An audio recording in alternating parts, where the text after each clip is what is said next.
और अगर किसी ने ये बीड़ा उठा भी लिया है तो क्या उसे किसी की जिंदगी और मौत पर मालिकाना हक मिल जाता है? और फिर उसकी सीमा कौन तय करेगा?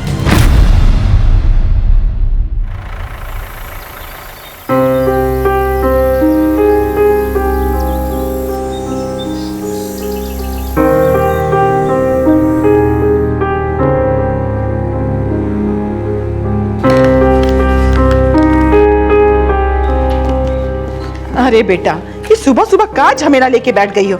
चलो नाश्ता करो जल्दी से। अरे चलो। अम्मा, कलेक्टर साहब को लेटर लिखे हैं, स्कूल जाते वक्त पोस्ट कर देंगे। तो चलता रहेगा, लेकिन अम्मा हम जानते हैं आप क्या कहना चाहती है, लेकिन जब तक हमको स्कूल खोलने की मंजूरी नहीं मिल जाती ना, तब तक हम चैन से नहीं बैठेंगे। लेकिन मंजूरी भी मिल जाएगा, लेकिन अम्मा आपके लेकिन से हमारा लेकिन का वाद विवाद जल्दी खत्म हो जाएगा। अभी आप सिर्फ नाश्ता कीजिए, समझी?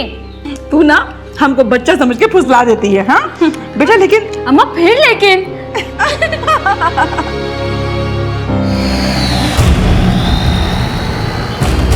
A for B for C for D for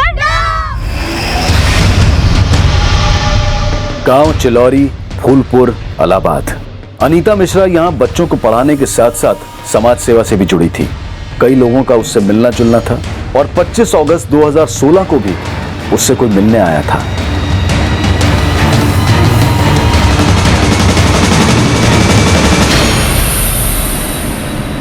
आज के लिए तुम लोगों की छुट्टी, चलो सब लोग घर जाओ और सब पढ़ के आना।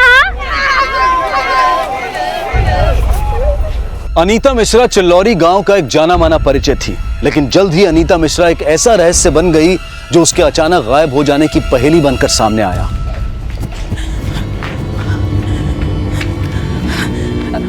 यशोदा जी, हमारी अनीता को देखी का? नहीं जीजी, हम नहीं देखे। मिथिला बहन, हमारी अनीता को देखी का? नहीं जीजी, हम तो नहीं देखे। कहाँ हुआ? अरे दोपहर से घर नहीं लौटी है और उसका फोन भी बंद आ रहा है। कहीं अगर दिखे ना तो हमको जरूर खबर करना। हाँ जीजी।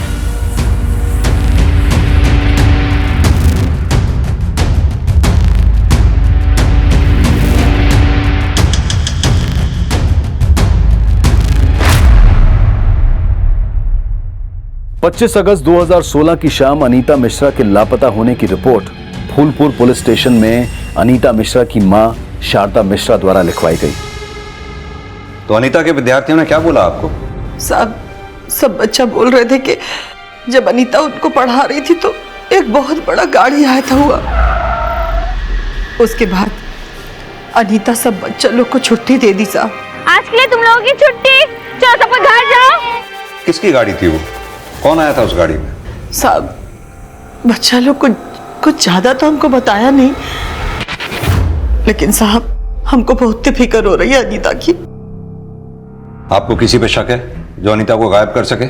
नहीं साहब, गांव वाले तो हमारे अनीता को बहुत पसंद करते हैं। साहब हमारा मन बहुत घबरा रहा है साहब। आप घबराइए नहीं, अनीता का फोन नंबर दीजिए हमें, हम पता करते हैं। साहब इसमें अनीता का फोन नंबर है। कुमार लाइए, पता करवाओ अनीता का फोन कब और कहां बंद हुआ था। तब तक अनीता के स्टूडेंट से मिलते हैं।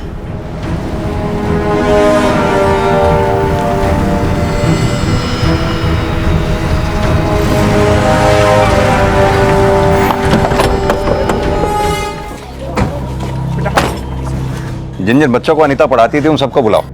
हाँ। बच्चों, उस दिन आप लोगों की अनीता दीदी से कौन मिलने आया था? किसी ने देखा था?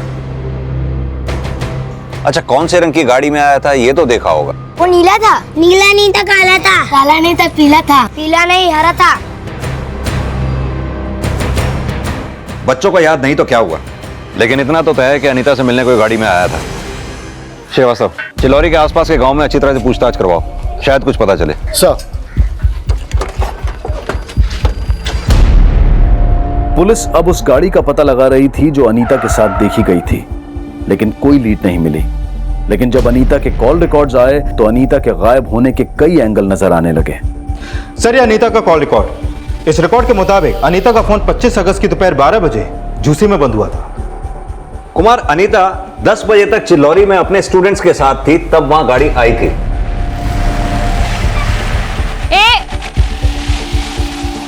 पर 12 बजे अनीता का फोन झूसी में बंद हुआ, तो क्या उस गाड़ी में किडनैप करके उसे झूसी तक ले जाया गया होगा?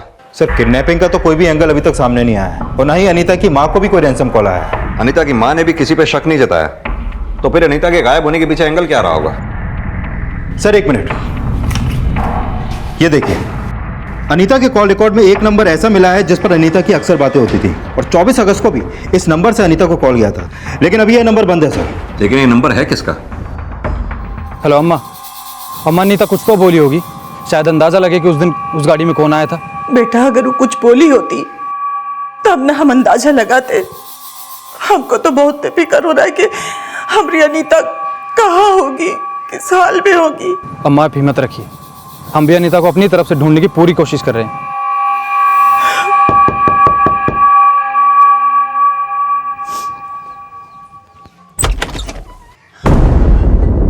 ये आपका या अनीता का झूसी में कोई जानने वाला है क्या? झूसी? नहीं साहब, झूसी से कुछ पता चला का? अनीता का फोन झूसी में बंद हुआ था। किसी केशव शुक्ला को जानती हैं आप? केशव शुक्ला? ये है केशव शुक्ला।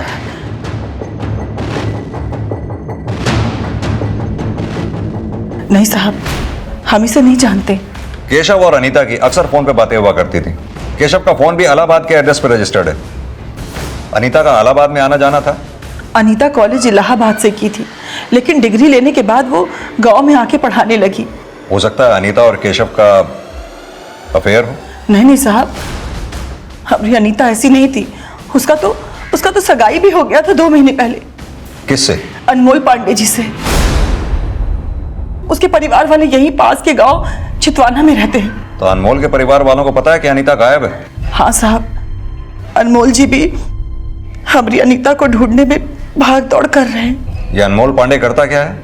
इलाहाबाद में सरकारी नौकरी करता है, वहाँ दफ्तर है उनका। अनीता इस रिश्ते से खुश थी? हाँ साहब। शादी कब होने वाली थी इनकी? अभी शादी तय नहीं हुई थी। 2 महीने सगाई को हुए हो गए और अभी तक शादी की तारीख नहीं तय हुई। अनीता गांव में स्कूल खोलना चाहती थी। कलेक्टर साहब को उसने पत्र भी लिखा था। वो चाहती थी कि जैसे ही मंजूरी मिल जाएगी वो शादी की तारीख पक्की कर देगी। और स्कूल खुलवाने में खुद अनमोल जी भी भाग दौड़ कर रहे थे उसके साथ।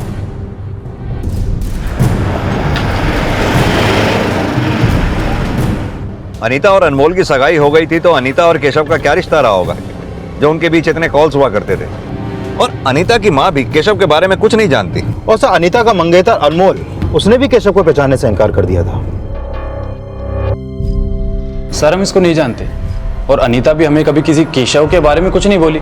माना अनीता की तुमसे सगाई हुई, लेकिन कभी भी तुम्हें लगा कि अनीता का किसी सर ऐसा कुछ भी नहीं था। हो सकता है कुछ हो, लेकिन तुम्हें पता ना हो। सर ऐसा कुछ भी होता तो अनीता हमसे सगाई क्यों करती? अनीता की माँ ने भी यही बोला था कि अनीता और अनमोल की सगाई अनीता की खुशी से तय हुई थी। और सर, अनीता के गांव वालों के बयान से भी नहीं लगा कि अनीता का किसी और से चक्कर होगा। अनीता बहुत ही संस्कारी और सुशील लड़की थी, वो कभी किसी का बुरा नहीं की। अनीता चाहती तो किसी बड़े स्कूल का टीचर बन सकती थी, लेकिन इस गांव के बच्चों को वो मुफ्त में पढ़ा रही थी। और ऐसा अभी तक कुछ भी सामने नहीं आया जिससे लगे कि केशव और अनीता के बीच अफेयर का कोई एंगल होगा। लेकिन कोई ना कोई तो एंगल है। जो अनीता गायब है और केशव का फोन भी बंद है।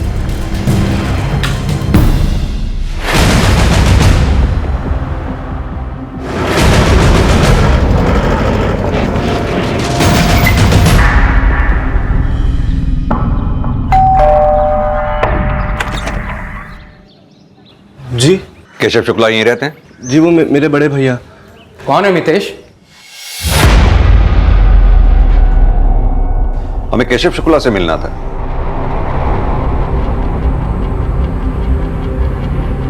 क्या हुआ? केशव घर पे नहीं है क्या? साहब, केशव का तो 3 दिन पहले देहांत हो गया है।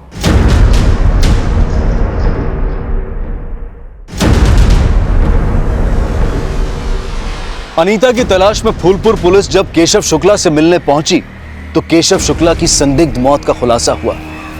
केशव शुक्ला अनीता के गायब होने से 1 दिन पहले से यानी कि 24 अगस्त से लापता था।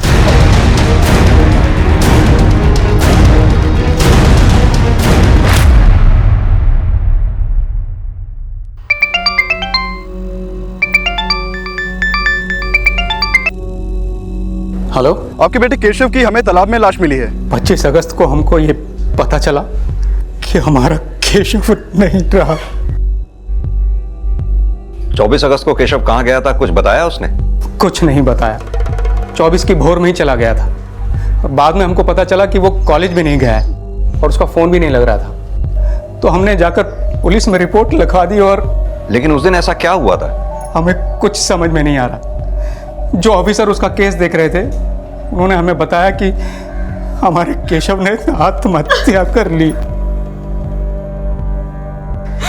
लेकिन साहब, हमें पूरा विश्वास है कि हमारा केशव आत्महत्या नहीं कर सकता। सर, हमारा केशव कभी ऐसा नहीं कर सकता। वो जरूर किसी साजिश का शिकार हुआ है सर। कैसी साजिश?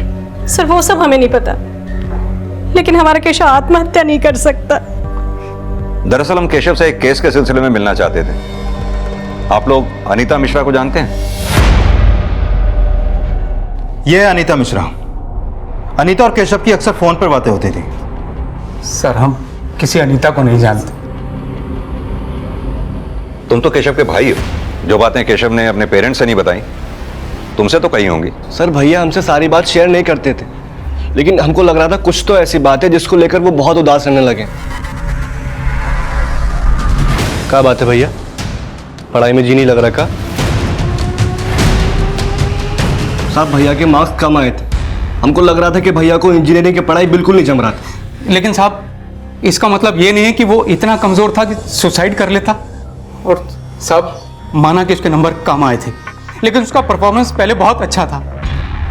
वो सुसाइड नहीं कर सकता साहब। केशव के पेरेंट्स नहीं मान रहे थे कि केशव ने आत्महत्या की होगी और इलाहाबाद पुलिस की आगे की इन्वेस्टिगेशन भी कई संभावनाएं खड़ी कर रही थी, जिसके बारे में फूलपुर पुलिस को उनसे मिलकर पता चला। हमें सुसाइड इसलिए लगा क्योंकि केशव की मौत पानी में डूबने की वजह से हुई थी, लेकिन हमने केशव के कॉल डिटेल्स भी चेक किए। वो काफी समय से अनीता के टच में था, लेकिन अनीता का फोन बंद होना ये हमें सस्पिशियस लगा। हम तो खुद फूलपुर जाने की तैयारी कर रहे थे। लेकिन अनीता मिश्रा तो खुद 25 अगस्त से फूलपुर से लापता है। केशव का फोन 24 अगस्त को फूलपुर में एक्टिव था और वो काफी समय से फूलपुर जा रहा था, जिसके बारे में उसके घर वालों को भी कुछ पता नहीं था। ये केशव के पेरेंट्स करते क्या हैं? केशव के माता पिता दोनों बैंक एम्प्लॉय हैं और वो केशव को इंजीनियर बनाना चाहते थे। लेकिन जब हमारे केशव के छोटे भाई मितेश से बात हुई तो उसने बताया कि वो इंजीनियर नहीं बनना चाहता था। हमें लगा हो सकता है इसी वजह से उसने सुसाइड किया हो। तो अब आपको क्या लग रहा है, केशव ने सुसाइड किया या नहीं किया? ये राज तो केशव और अनीता की 24 अगस्त की मुलाकात से जुड़ा हो सकता है, क्योंकि 24 अगस्त को केशव फूलपुर में था और केशव के पोस्टमार्टम रिपोर्ट के मुताबिक केशव की डेथ भी 24 अगस्त की शाम को हुई थी। और अब आप बता रहे हैं कि अनीता भी गायब है। हो सकता है कि केशव के केस का कनेक्शन अनीता के गायब होने से जुड़ा हो।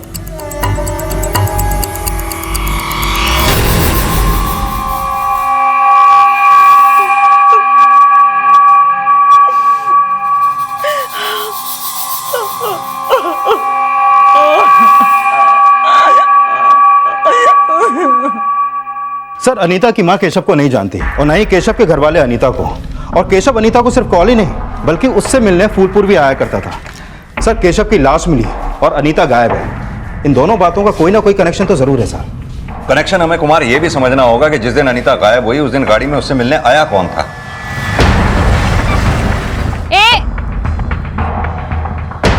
सर, कहीं ऐसा तो नहीं कि अनीता ने अनमोल से सगाई की और केशव से भी चक्कर चलाया, मतलब 2 टाइमिंग।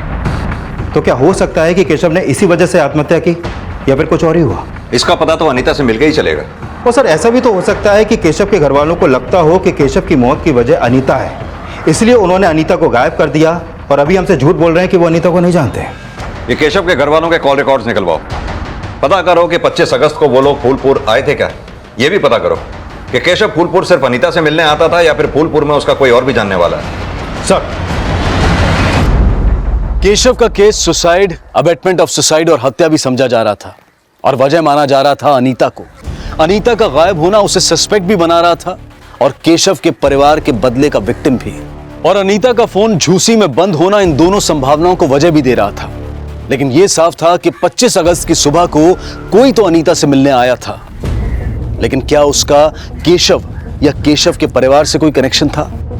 अनीता मिश्रा की तलाश में अब केशव शुक्ला के फूलपुर आने के सिरे ढूंढे जा रहे थे, लेकिन पुलिस को अनीता के फूलपुर के पास दौलतपुर गांव में अक्सर एक घर में देखे जाने की इंफॉर्मेशन मिली थी। सर, यही घर है जहां पर अनीता का अक्सर आना जाना था।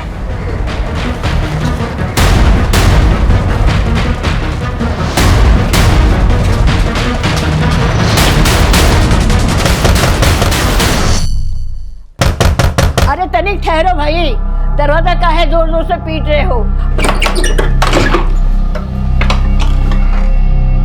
काकी, हम आपसे अनीता के बारे में बात करने आए हैं। कौन अनीता?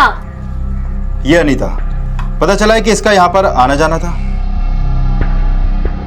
हम किसी अनीता वनीता को नहीं जानते। हाँ, वनीता नहीं, अनीता। हाँ हाँ वही। अंदर तो नहीं है ना?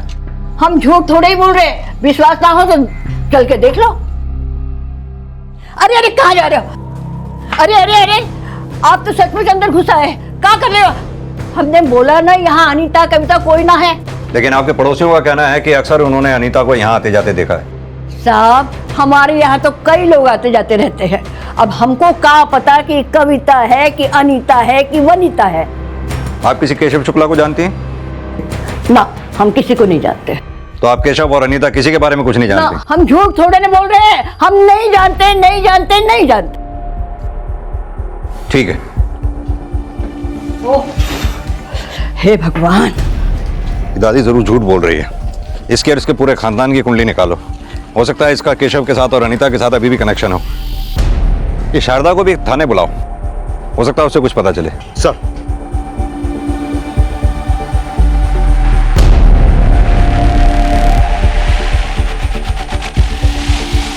नहीं साहब, हम इनको नहीं जानते। हाँ, अनीता अक्सर दौलतपुर जाया करती थी। अनीता ने कुछ तो बताया होगा, वो दौलतपुर क्यों जाती थी, किससे मिलती थी? दौलतपुर का साहब, वो तो जिला के सारे गांव में जाया करती थी और सब बच्चों को अपने गांव में आके पढ़ाई करने के लिए बोलती थी। लेकिन हमें पता चला है अनीता केशव नाम के जिस लड़के के टच में थी, वो भी फूलपुर जाया करता था और अनीता वहां उससे मिल रही थी। हो सकता है साहब, वो मिला करती होगी, लेकिन हमें इसके बारे में कुछ नहीं पता। हाँ, लेकिन क्या? अनीता के मंगेतर अनमोल जी भी अनीता से एक बार किसी लड़के के बारे में पूछ रहे थे।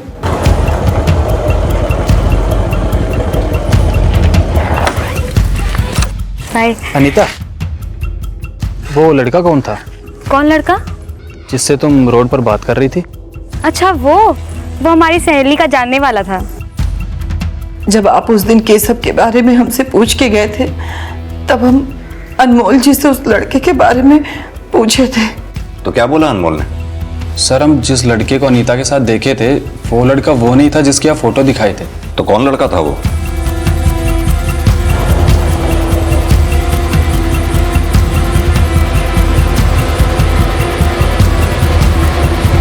सर, हम उस लड़के को तो नहीं जानते, लेकिन अनीता बोली थी कि उसकी सहेली का जानने वाला था। कौन सहेली? सर, हम ये तो नहीं पूछे थे। अनीता केशव के अलावा किसी और लड़के से भी मिल रही थी, लेकिन वो लड़का कौन था, अनीता की किस सहेली का जानने वाला था, फिलहाल इसकी कोई लीड पुलिस को नहीं मिली थी। लेकिन जब पुलिस ने उस बुजुर्ग महिला सावित्री देवी के बारे में छानबीन की तो उन्हें एक महत्वपूर्ण बात पता चली। सर, सावित्री देवी का केशव शुक्ला से कोई कनेक्शन नहीं मिला, लेकिन सर सावित्री देवी की बेटी की फैमिली गोरखपुर में रहती है। ये उनकी बेटी माया श्रीवास्तव और ये दामाद सोहम श्रीवास्तव। इनके फोन 25 अगस्त को फूलपुर में एक्टिव थे और सर इनके पास एक व्हाइट कलर की एसयूवी है जिसने 25 अगस्त को फूलपुर चुंगी क्रॉस की थी। सर, हो सकता है उस दिन यही लोग अनीता के पास आए हों। गोरखपुर में रहते कहाँ हैं ये लोग?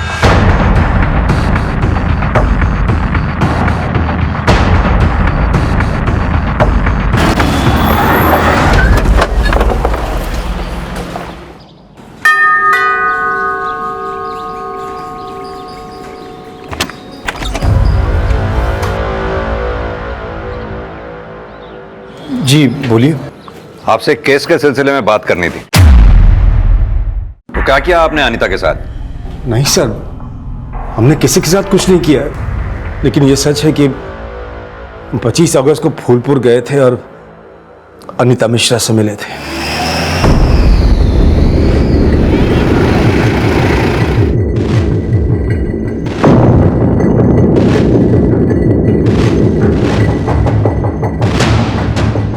यही है अनीता। तो आपकी सास सावित्री देवी भी आपके साथ अनीता से मिली थी? हाँ सर, हम उनसे बोले थे कि वो ये बातें किसी को न बताएं, लेकिन जब उन्होंने कहा कि आप लोग उनसे अनीता के बारे में पूछताछ करने गए तो हम बोले उनसे कि आपको सब कुछ सच बता देना चाहिए था। पर आपने नहीं बताया कि आप अनीता से क्यों मिले थे? सर वो देखिए, अगर आपने हमसे कुछ छुपाया तो। नहीं सर, हम जानते हैं सर कि हम छुपाएंगे तो भी आप सच का पता लगा लेंगे, लेकिन सर बात हमारी इज्जत से जुड़ी हुई, इसलिए थोड़ा सा हम संकोचा रहे हैं सर। संकोचाइए मत, सच सच बोलिए।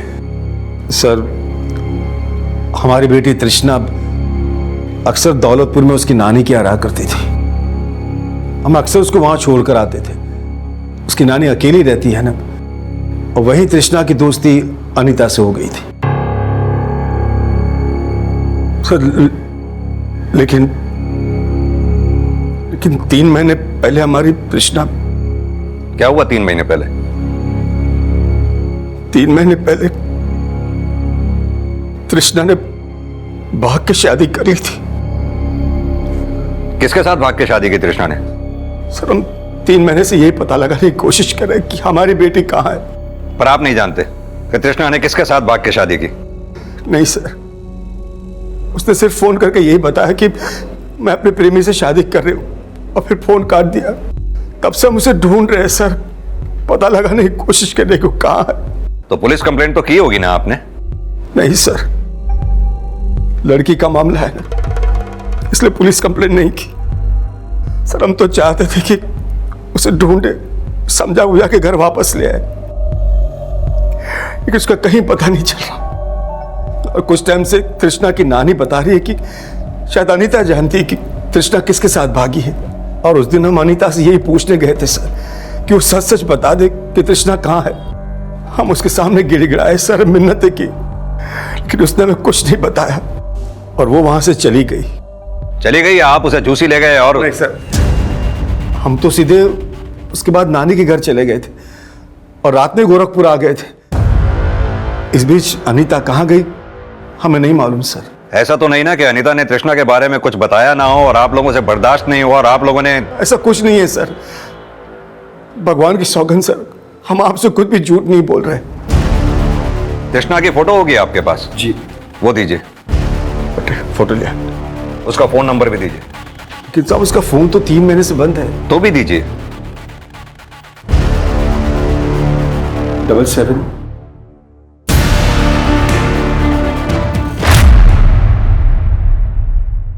केशव की लाश मिलने के बाद अनीता मिसिंग केस अब इस सवाल से भी जुड़ गया कि क्या अनीता जानती थी कि पिछले 3 महीने से तृष्णा कहां थी। लेकिन अब अनीता कहां थी, इस सवाल का जवाब पुलिस को तृष्णा के माता पिता से भी नहीं मिला। और तृष्णा की नानी सावित्री देवी ने अपनी बेटी और दामाद की इज्जत को अपने झूठ की वजह बताया, लेकिन इससे भी अनीता की कोई लीड नहीं मिली। अनीता मिसिंग केस को इन्वेस्टिगेट कर रही फूलपुर पुलिस को इलाहाबाद के केशव शुक्ला की संदिग्ध मौत का केस भी सौंप दिया गया, और अनीता के गायब होने को केशव और तृष्णा के साथ भी जोड़कर देखा जाने लगा। नहीं साहब, हम किसी तृष्णा को नहीं जानते। अनीता का तृष्णा की नानी के यहाँ आना जाना था।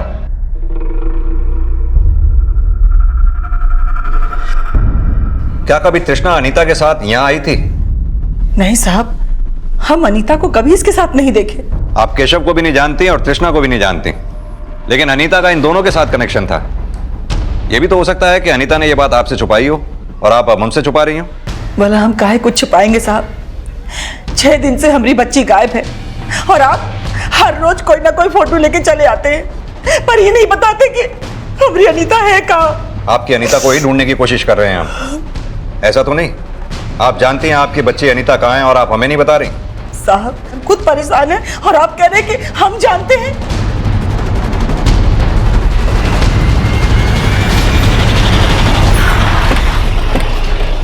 सर, मेरी अनमोल से बात हुई, वो भी तृष्णा को नहीं जानता।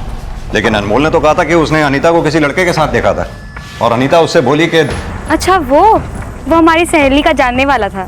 हो सकता है तृष्णा ने 3 महीने पहले उसी लड़के के साथ भाग के शादी की हो। लेकिन सर वो लड़का कौन था, कहाँ का है, इसके बारे में भी अनमोल को कुछ नहीं पता। सर बस झलक भर देखे थे उसको, चेहरा ठीक से याद नहीं, स्केच कैसे बनवाएंगे। ये तृष्णा के पेरेंट्स की पिछले दिनों की एक्टिविटीज पता की? हाँ सर, वो लोग 24 अगस्त को गोरखपुर में थे और 25 अगस्त को अनीता गायब हुई। उनका फ़ोन पूरे दिन फूलपुर में एक्टिव था। और सर ये भी पता चला है कि उनकी वाइट कलर की एसयूवी तृष्णा की नानी के घर के बाहर भी देखी गई थी। सर अनीता का फ़ोन 25 अगस्त को झूसी में बंद हुआ। हो सकता है तृष्णा का कनेक्शन भी झूसी से हो। अगर तृष्णा का कनेक्शन झूसी से है तो 6 दिन से अनीता के गायब होने का राज तृष्णा के 3 महीने पहले गायब होने के राज से कैसे जुड़ा हो सकता है? और केशव की संदिग्ध मौत से अनीता का क्या कनेक्शन हो सकता है, यह तभी साफ हो पाएगा जब हमें अनीता का पता चल पाएगा। आप सभी लोग झूसी के आसपास के सभी गांवों में जाकर अच्छी तरह से दोबारा पूछताछ करो। और कुमार तुम तृष्णा और अनीता के जैसी कॉल रिकॉर्ड्स आ जाएं, उन्हें फौरन स्टडी करो। अगर तृष्णा के पेरेंट्स की बात सही है कि तृष्णा किसी लड़के के साथ भागी थी, तो हो सकता है उस लड़के का लीड हमें तृष्णा या अनीता के कॉल रिकॉर्ड से मिले।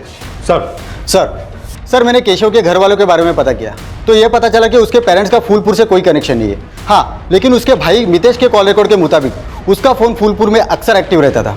यानी केशव के साथ साथ मितेश का भी फूलपुर आना जाना था। तो यह बात उसने हमें पहले क्यों नहीं बताई?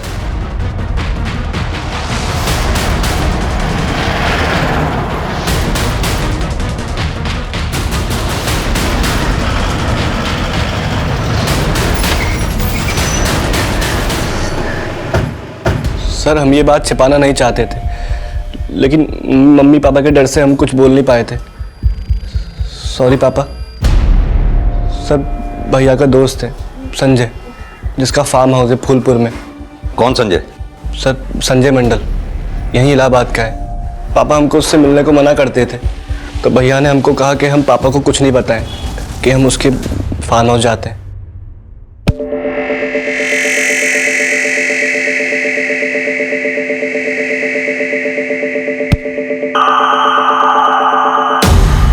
तो संजय के फार्म हाउस जाके तुम लोग अय्याशी किया करते थे? नहीं सर, हम कोई अय्याशी नहीं करते थे। तो बस मौज मस्ती खेल कूद। और सर हम तो वहाँ सर कभी कभी जाया करते थे, लेकिन सर हमने भैया को कभी किसी अनीता के साथ नहीं देखा। और तृष्णा? सर कौन तृष्णा? ये तृष्णा।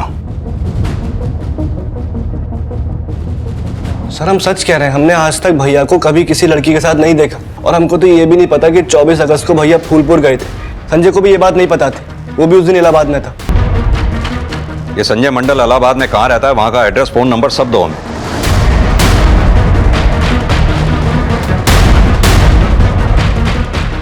तुम यहाँ बैठो, मैं सर को बुला कर। संजय मंडल वही लड़का था जिसे अनीता के मंगेतर अनमोल ने अनीता के साथ देखा था।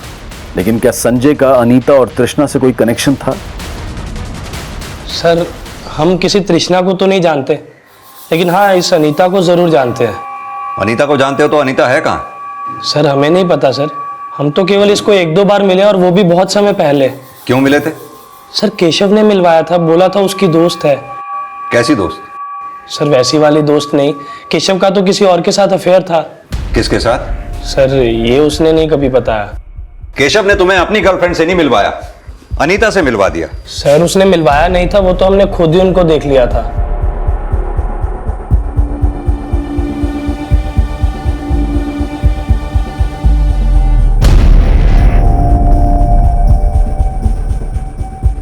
अबे ये वही लड़की है ना जिसके पीछे तू? नहीं ये वो नहीं है। तो ये कौन है और वो कहाँ है? सर केशव ने कभी अपनी गर्लफ्रेंड के बारे में नहीं बताया, लेकिन वो जरूर फूलपुर की होगी। सर हमें लगता है कि केशव और उसकी गर्लफ्रेंड का शायद ब्रेकअप हो गया था और अनीता उनका पैचअप करवा रही थी। तुमने कहा केशव की गर्लफ्रेंड फूलपुर की होगी, तुम्हारे पेरेंट्स का फार्म हाउस भी फूलपुर में ही है ना? जी सर। फिर भी तुम कुछ नहीं जानते? सर फार्म हाउस जरूर हमारा है, लेकिन हम वहां पर बहुत कम जाते हैं और उसकी एक चाबी हमने केशव को भी दे रखी थी। यानी 24 अगस्त को केशव फार्म हाउस में ही था, तुम और मितेश भी थे? नहीं सर, आप चाहो तो किसी से भी पता कर लो, हम उस दिन इलाहाबाद में ही थे। केशव का मर्डर भी इलाहाबाद में ही हुआ है। Sir murder? सर हम तो सुने थे कि उसने सुसाइड किया। गलत सुने थे। केशव के मर्डर का केस हम ही इन्वेस्टिगेट कर रहे हैं और अनीता को किसने गायब किया है वो भी हम ही पता लगा रहे हैं। इन सब में तुम्हारा हाथ तो नहीं है ना? सर ये क्या बोल रहे हैं आप सर, हम ऐसा क्यों करेंगे? केशव हमारा दोस्त था। अगर हमें पता लगा कि इन सब में तुम्हारा हाथ था तो तुम बोलने लायक भी नहीं रहोगे। अभी तुम जा सकते हो। और हाँ, हमसे पूछे बगैर ये शहर छोड़कर जाना नहीं कहीं। जी सर। कुमार, ये संजय और मितेश की कुंडली निकालो और इसके फार्म हाउस का सर्च वारंट भी। सर।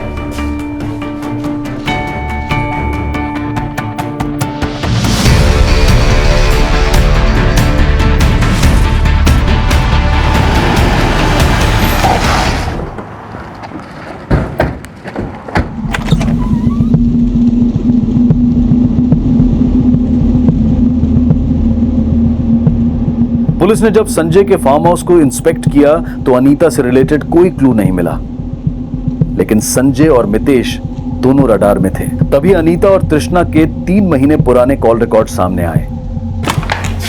सर, 3 महीने पहले तृष्णा का फोन बंद होने तक तृष्णा के फोन से अनीता को कॉल होते थे।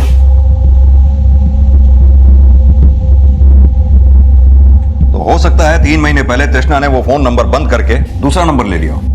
लेकिन सर, अनीता के 3 महीने बाद के कॉल रिकॉर्ड में भी कोई ऐसा नंबर नहीं मिला जो तृष्णा से जुड़ा हो। लेकिन 3 महीने पहले तक तृष्णा के फोन से केशव को भी काफी कॉल होते थे। हो सकता है तृष्णा का केशव के साथ अफेयर हो। सर, मुझे नहीं लगता कि उन दोनों के बीच में कोई अफेयर होगा।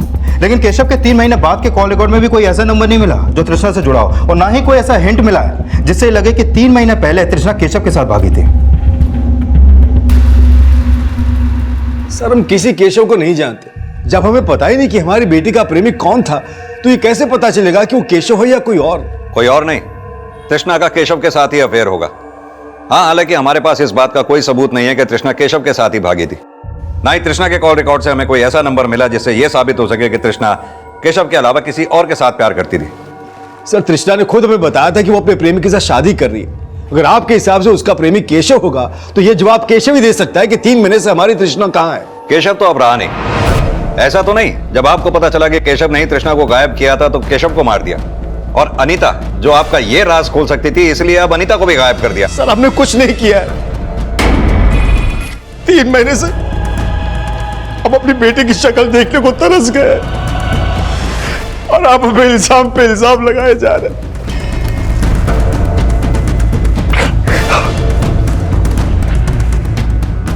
सर, मैंने केशव के भाई मितेश और उसके दोस्त संजय के बारे में पता किया। दोनों काफी अय्याश हैं सर। इन दोनों के खिलाफ कोई क्लू मिला?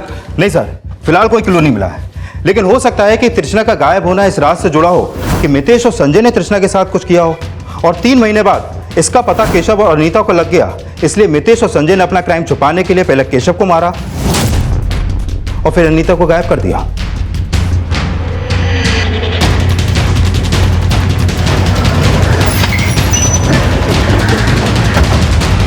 सर, हम कभी अनीता से नहीं मिले और हम अपने भैया को क्यों मारेंगे? केशव और अनीता ही नहीं, तूने 3 महीने पहले तृष्णा के साथ भी वही किया होगा। नहीं सर, आप जैसा सोच रहे हैं वैसे बिल्कुल भी नहीं है सर। मितेश और संजय के अलावा इस केस में अनमोल की भागीदारी का भी अंदाजा लगाया जा रहा था। सर, इसमें एक एंगल अनीता के मंगेतर अनमोल का भी हो सकता है। अनीता केशव से भी मिल रही थी, लेकिन शायद अनमोल ने अनीता को संजय के साथ देख लिया, उसे शक हुआ, और हो सकता है इसी बात की दुश्मनी उसने अनीता से निकाली हो। कुमार, ये तो पता करो ही, ये भी पता करो कि 3 महीने पहले तृष्णा के गायब होने का राज क्या था। तृष्णा के बारे में छोटी से छोटी इंफॉर्मेशन इकट्ठा करो, उससे जुड़ा कोई भी क्लू हमें अनीता के बारे में लीड दे सकता है। सर, तृष्णा की लीड तलाशने के लिए तृष्णा से जुड़े लोगों से पूछताछ की जा रही थी, और इसी दौरान पुलिस को सोनपुर से एक ऐसी बॉडी मिलने की सूचना मिली जो 26 अगस्त को सोनपुर पुलिस को मिली थी। और नहीं हो सकती, हमारी अनीता नहीं हो सकती, हमारी अनीता हो ही नहीं सकती, नहीं हमारी अनीता नहीं है, नहीं। लेकिन जब पुलिस ने उस बॉडी का डीएनए अनीता की मां के डीएनए से मैच किया तो यह साफ हो गया कि वो लाश अनीता की ही थी। लेकिन अनीता जिस अपराध का शिकार हुई वो दिल दहला देने वाला था। सर, अनीता का फोन 25 अगस्त की दोपहर 12 बजे झूसी में बंद हुआ था, और पोस्टमार्टम रिपोर्ट के मुताबिक उसकी मौत 25 अगस्त को दोपहर में ही हुई थी। और अनीता की लाश 26 अगस्त को सोनपुर में मिली, यानी कि उसे मारकर ऐसे ही छोड़ दिया गया। सर, सिर्फ मारा ही नहीं, उसकी पोस्टमार्टम रिपोर्ट के मुताबिक मारने से पहले उसके साथ रेप भी किया गया। रेप? हाँ सर। कुमार, क्या लगता है इन सब केसेस में तृष्णा के बाप का हाथ होगा? सर, फिलहाल उसके खिलाफ कुछ मिला तो नहीं है। और जहां पर अनीता की लाश मिली वहां आसपास में कोई सीसीटीवी भी नहीं है। लेकिन सर, अनीता के मंगेतर अनमोल के बारे में एक बात पता चली है। क्या बात? सर, हम अनीता से शादी करने वाले थे, उसके साथ इतना गंदा काम क्यों करेंगे सर हम? लेकिन तुमने अनीता के परिवार वालों से झूठ तो बोला ही था। कैसा झूठ सर? तुमने अनीता के घर वालों से यह कहा कि तुम काफी पढ़े लिखे हो और सरकारी नौकरी करते हो, जबकि तुम केवल 10वीं पास हो, तो सरकारी नौकरी तो बहुत दूर की बात। सर हम वो, और तुम्हारा यही झूठ अनीता को पता चल गया होगा, उसने तुमसे शादी करने से मना कर दिया होगा और तुमने उसके साथ। सर हमने ऐसा कुछ नहीं किया सर। सर हम मानते हैं कि हमने झूठ बोला था, लेकिन अनीता को इस बात का पता नहीं चला था सर। सर हम सच बोल रहे हैं, हमने ऐसा कुछ नहीं किया सर। अरे तो अनीता से प्यार करते थे सर। इस केस में ना तो अभी अनमोल की इन्वॉल्वमेंट के पुख्ता सबूत हाथ लगे थे और ना ही मितेश और संजय के खिलाफ कुछ मिला था, लेकिन जल्द ही पुलिस को एक नई जानकारी मिली। हेलो, ठीक है, तुम आगे की और इन्फॉर्मेशन निकालो। सर, पता चला है कि 3 महीने पहले तृष्णा का फोन बंद होने के अगले दिन तृष्णा के पेरेंट्स ने बनारस की टिकट बुक कराई थी और वो वहां से 3 दिन बाद लौटे। पुलिस ने जब तृष्णा के पेरेंट्स का अचानक बनारस जाने का राज पता लगाया तो इस केस में एक नया मोड़ आया।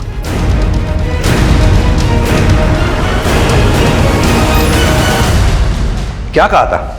आपकी बेटी तृष्णा भाग गई, लेकिन यह नहीं बताया कि अपनी बेटी का शादी तक कर लिया था आप लोगों ने। नहीं सर, हम नहीं मारा तृष्णा को, बाप है उसके सर। ये तृष्णा के श्राद्ध की पावती, इससे साफ साफ पता चलता है कि आप लोगों ने 3 महीने पहले बनारस में जाके उसकी अस्थियां विसर्जित कर दी थी। हम मानते हैं सर कि हमने उसकी अस्थियां विसर्जित कर दी, पर हम मारे नहीं उसको सर, तृष्णा के पापा ने तृष्णा को नहीं मारा। तृष्णा की मौत अबॉर्शन पिल्स खाने से हुई है। क्या? Abortion pills? हाँ सर, 3 महीने पहले तृष्णा प्रेग्नेंट हो गई थी।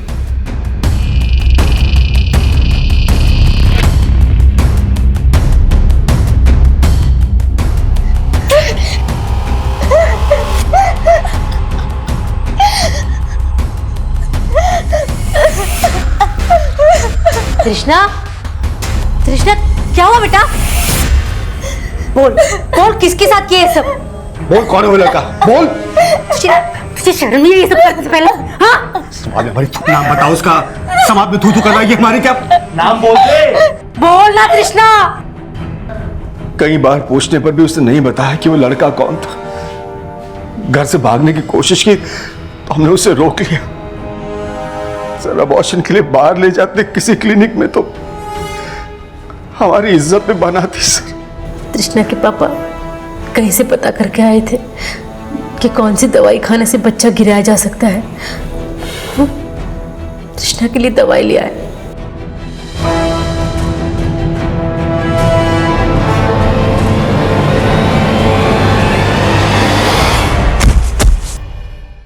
तृष्णा, तृष्णा, क्या हुआ माया? तृष्णा, तृष्णा बेटा क्या हुआ? तृष्णा, तृष्णा, तृष्णा!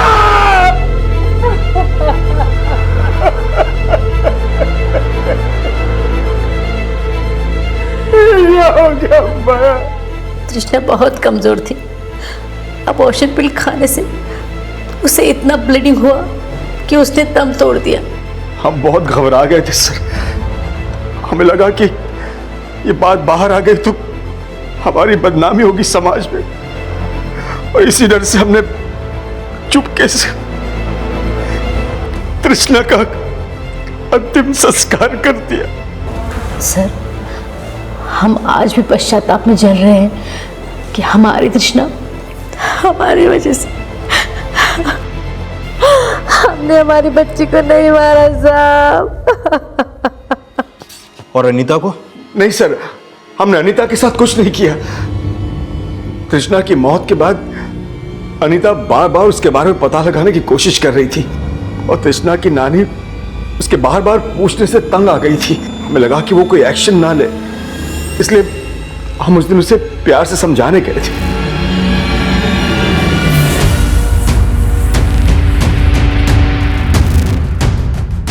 अनीता, हम नहीं जानते तृष्णा कहाँ है। अब तक तो हम यही समझते रहे कि तृष्णा भाग गई है। ऐसा हो ही नहीं सकता। वो केशव के अलावा किसी और के साथ भाग ही नहीं सकती। जरूर आप लोगों ने इसे मार दिया होगा। क्या? अपनी बकवास बंद कर। जब अनीता प्यार से नहीं मानी तो हमने उसे जबरदस्ती गाड़ी में बिठा दिया और डरा धमका के उसे समझाने की कोशिश की।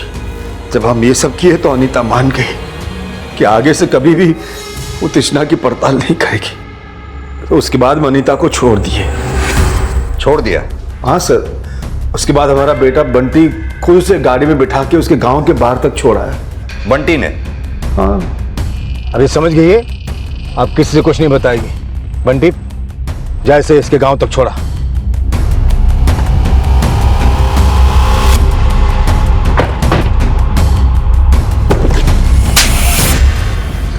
बोला बोल।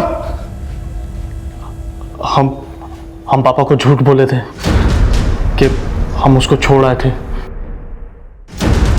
हम उसको सबक सिखाना चाहते थे। अनीता की वजह से तृष्णा उस लड़के से चक्कर चलाई। तो तू केशव के बारे में भी जानता था? नहीं, हमें नहीं पता था वो केशव था। पता होता तो उसको पहले ही मार दिया होता। तृष्णा अनीता की वजह से नहीं, तेरे बाप की वजह से मरी थी। लेकिन अनीता ही उसको बिगाड़ी थी, इसीलिए हम उसको अच्छे से सबक सिखा दिया।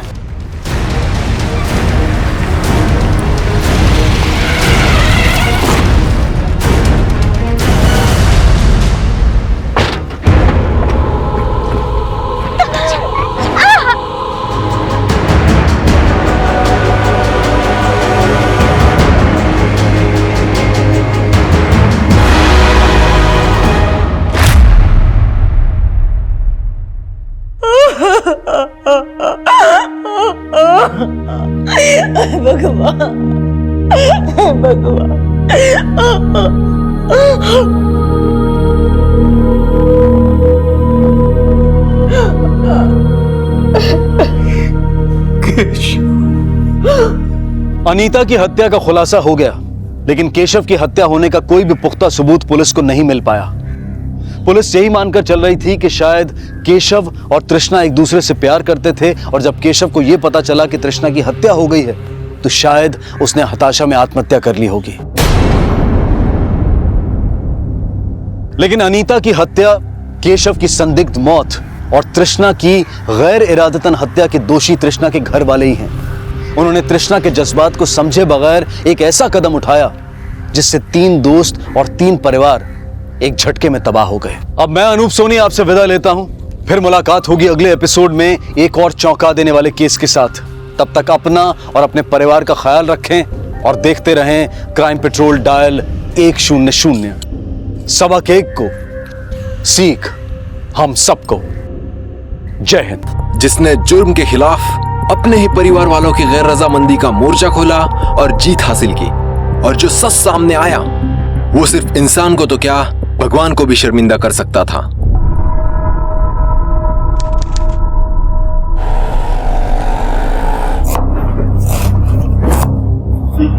सोया, जल्दी से अपना होमवर्क पूरा करो और सो जाओ। मुझे भी कल होटल में देने वाली बिरयानी की तैयारी करनी है। अस्सलाम वालेकुम अब्बू। वालेकुम सलाम। रख दो उधर।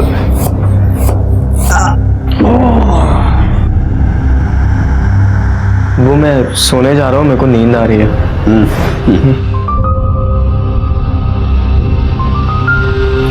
ये लीजिए अब्बू।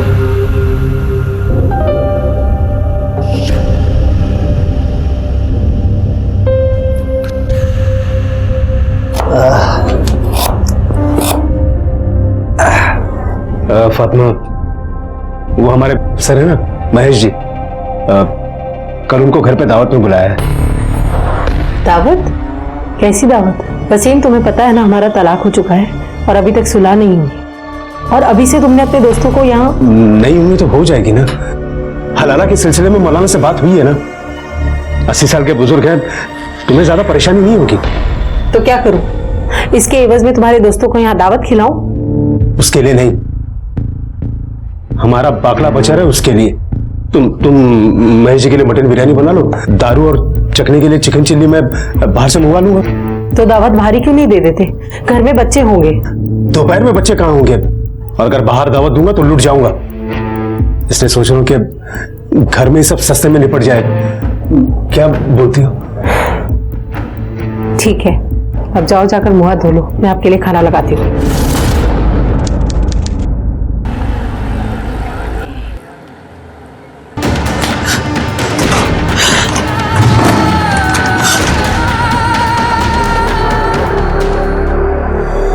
जोया, जोया क्या हुआ बेटा? रो क्यों रही हो? अम्मी पिछले 2-3 घंटे से रोए जा रही है और मैंने पूछा तो कुछ बताती भी नहीं है। फातिमा, फातिमा, क्या हुआ? तुम क्यों रो रहे हो? फातिमा, क्या हुआ? क्या हुआ?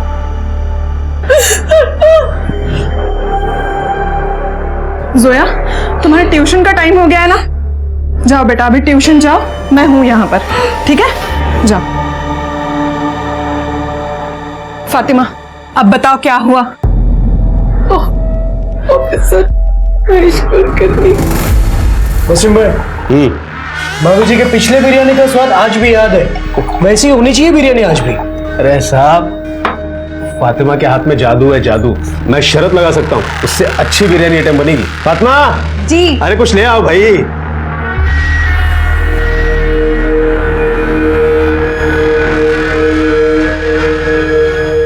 क्या वसीम भाई सब सूखा सूखा ही खिलाओगे? कुछ चिकन मिकन मंगाओ। अरे मंगाया ना सब, बस अभी आ जाएगा थोड़ी देर में। आप शुरू कीजिए।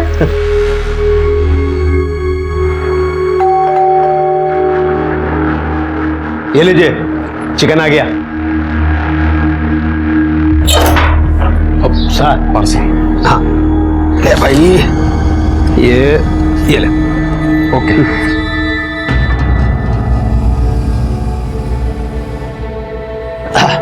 सब बस तैयार करके लेके आए।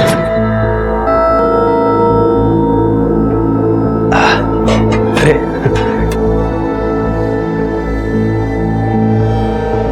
ये है ना, अरे खा लो चुपचाप, देख थोड़ी रहा कोई तरफ है। बस बस बस बस। अच्छा ठीक है, और लगेगा तो ले लेना। हा? ये लीजिए सर, ये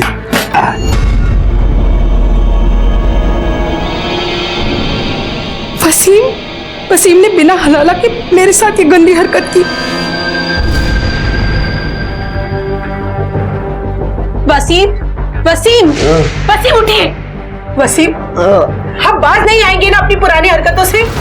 बिना हलाला के आपने मेरे साथ नींद में ये गंदी हरकत। अरे कौन सी हरकत? मैंने क्या किया है? मैं तो ये खाते पीते सो चुका था, अब तुम्हारे जगाने पे तो जागा हूं।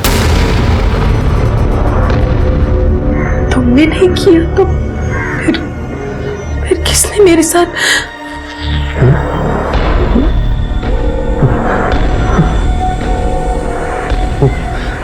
ये हरकत जरूर कभी ने महेश की होगी। फातिमा, मैं तुम्हारे बगल में रहती हूँ, एनजीओ में काम करती हूँ और औरतों के हक के लिए लड़ती हूँ। फिर जब ये सब तुम्हारे साथ हुआ तो तुम मेरे पास क्यों नहीं आई? देखो फातिमा, तुम्हारे साथ जो हुआ है उसे बदला तो नहीं जा सकता, लेकिन जिसने भी तुम्हारा रेप किया है उसे सजा जरूर मिलेगी।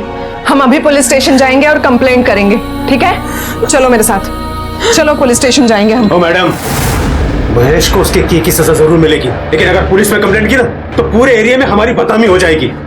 और वैसे भी महेश का हम लोग कुछ नहीं बिगाड़ सकते, बहुत बड़ा आदमी है वो, पैसा है, रुतबा है, सब कुछ है। और हम एक गुजारिश करूं आपसे, आपका ये महिला मुक्ति मोर्चा ना हमारे घर से दूर रखिए, जाइए यहाँ से। वसीम भाई, आप मेरी बात को समझ समझ आपकी बात, आप जाइए यहाँ से, नहीं करनी पुलिस कंप्लेंट। नहीं वसीम, मुझे कंप्लेंट करनी है।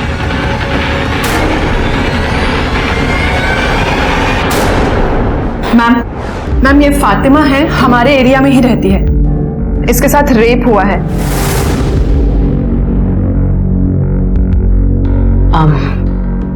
आप जानती हैं उसे? नहीं, मैं नींद में थी, मुझे तो होश भी नहीं था। जब नींद से उठी तो सर भारी भारी लग रहा था। कब हुआ ये और कहाँ? आज दोपहर को मेरे घर पे मेरे शौहर ने एक ऑफिसर को दावत पे बुलाया था। महेश नाम है उनका, महेश कुलकर्णी। दोपहर का खाना खाया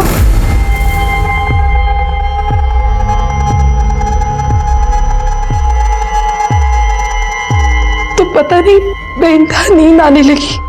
मैं जाकर भी अपने आप को जगा नहीं पा रही थी। मुझे बहुत नींद आ रही है, मैं थोड़ी देर सोने जा रही हूँ। बिरयानी रखी है अंदर, ले लीजिएगा। जाकर अपने कमरे में सो गई और जब उठी तो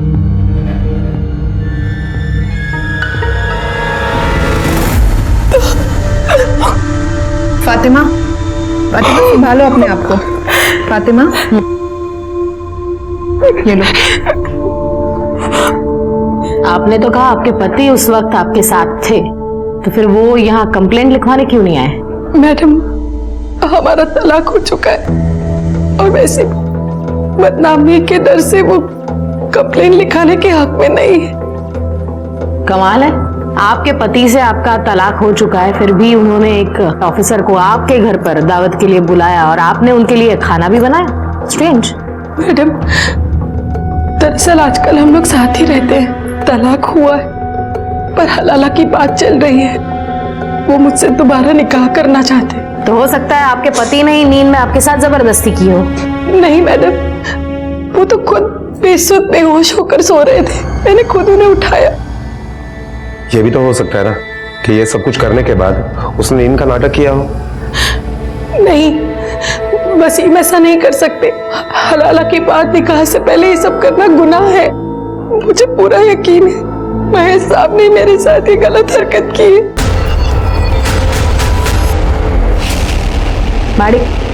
मेडिकल टेस्ट लगे होंगे। ओके मैडम, चलिए।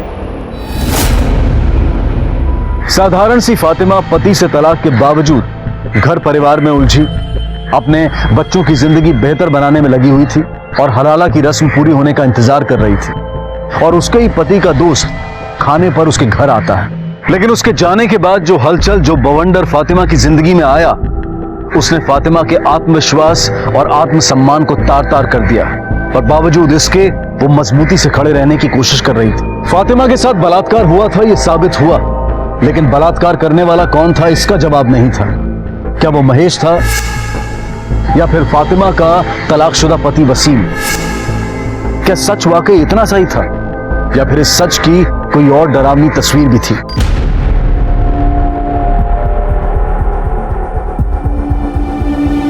ये फातिमा का ही घर है ना? जी अम्मी का ही है। बेटा, हम मुआवना करने आए, आप थोड़ा वहां खड़े रहना और किसी भी चीज को हाथ मत लगाना।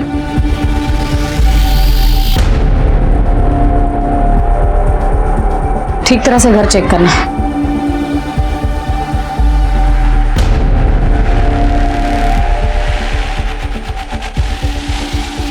मैडम। हाँ। मैडम ये देखिए, इतनी सारी बिरयानी, ये पार्सल का डिब्बा, ये झूठी खाने, बाहर शराब की बोतलें, 2 ग्लासेस। मुझे लगता है कि फातिमा सच बोल रही है और हो सकता है कि इसी खाने में नींद की दवाई मिलाई गई हो और शायद उसी बेहोशी की नींद में महेश ने या फिर खुद वसीम ने उस पर रेप किया हो। एक काम करना, सब एविडेंस कलेक्ट करना और ग्लासेस और बॉटल फिंगरप्रिंट्स के लिए लैब में भेज देना।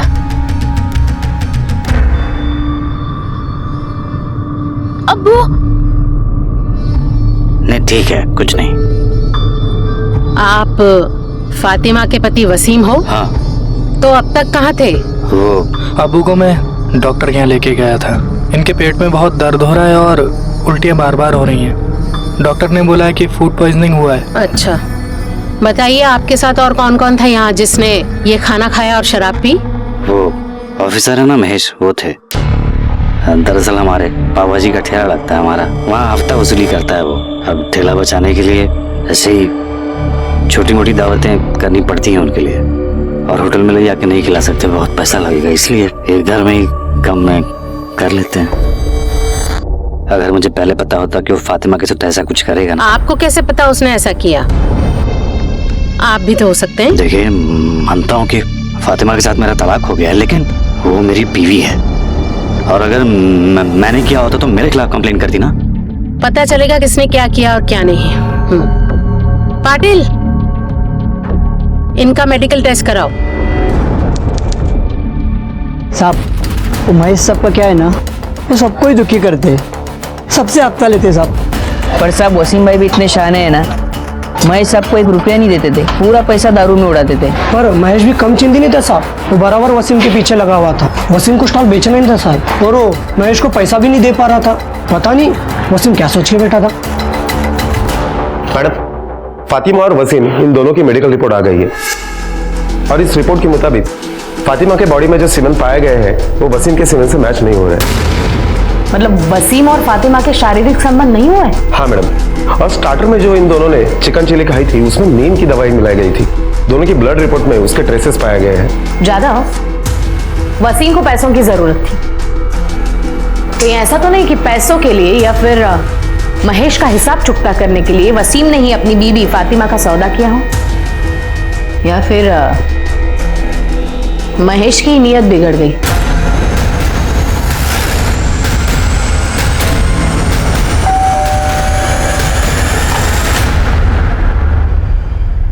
महेश है घर पे?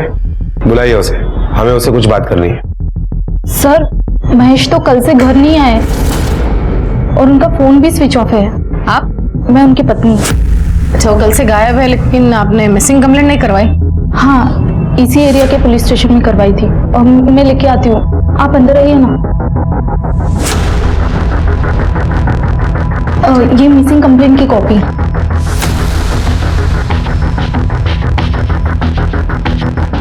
महेश का नंबर दे और जैसे वो घर पे आता है हमें इन्फॉर्म करना। नंबर है 996711।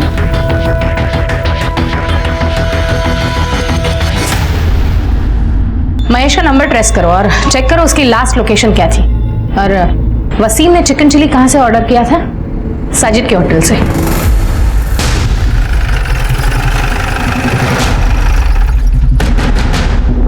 यहाँ साजिद कौन है? मैं हूँ मैडम। आपके यहाँ से फातिमा और वसीम के घर पे 18 तारीख को चिकन चिली गई थी। हाँ, गया था मैडम। आप जानते हैं फातिमा और वसीम को? जानता हूँ। कितनी अच्छी तरह से जानते हो? अब अच्छी तरह से जानता हूँ। फातिमा हर रोज हमारे यहाँ 25 किलो बिरयानी बेचती थी, तो काम का वास्ता हुआ ना मैडम। तो आपको ये पता होगा कि उसके साथ रेप हुआ है? नहीं। और आपके यहाँ से जो चिकन चिली गया है उसमें नींद की दवाई मिलाई हुई थी। देखिए मैडम, ये सब के बारे में मुझे कुछ भी नहीं मालूम है। कहीं ऐसा तो नहीं आप ही ने मिलाई और बाद में जाके फातिमा के साथ ये हरकत की हो? देखिए मैडम, मैं सच कह रहा हूँ, मैंने कुछ भी नहीं किया है। पाटिल, या ना मेडिकल टेस्ट साठी घेऊन जा। Okay madam. देखिए मैडम, मैं कुछ नहीं किया। मेरी बात जो बोला है उतना ही कर। चल। देखिए सर, मैं कह रहा हूँ मैंने कुछ नहीं किया। फातिमा, कैसी है तू? सुना तेरे बारे में, सुन के बहुत बुरा लगा। मतलब समझ में नहीं आता कि कोई इतनी उम्र वाली औरत के साथ क्या जाने कैसा आदमी होगा वो, जो कहीं तूने जाने अनजाने में उससे कुछ इशारा नहीं किया ना? आप यहाँ अम्मी को हमदर्दी देने आई है या उनके जले पे नमक छिड़क रही है? आपकी झूठी हमदर्दी ना अपने पास रखिए, जाइए अपना काम करिए, जाइए। फातिमा, अंदर आओ।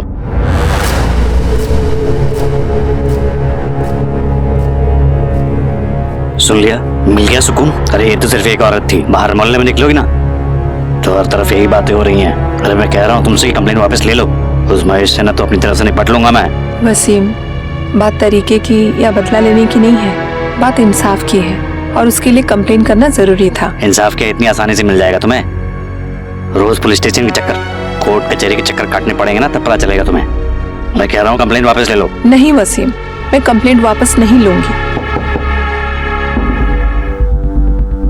फातिमा जी, आप साजिद के रेस्टोरेंट के लिए बिरयानी सप्लाई करती हैं ना? जी। ये साजिद कैसा आदमी है?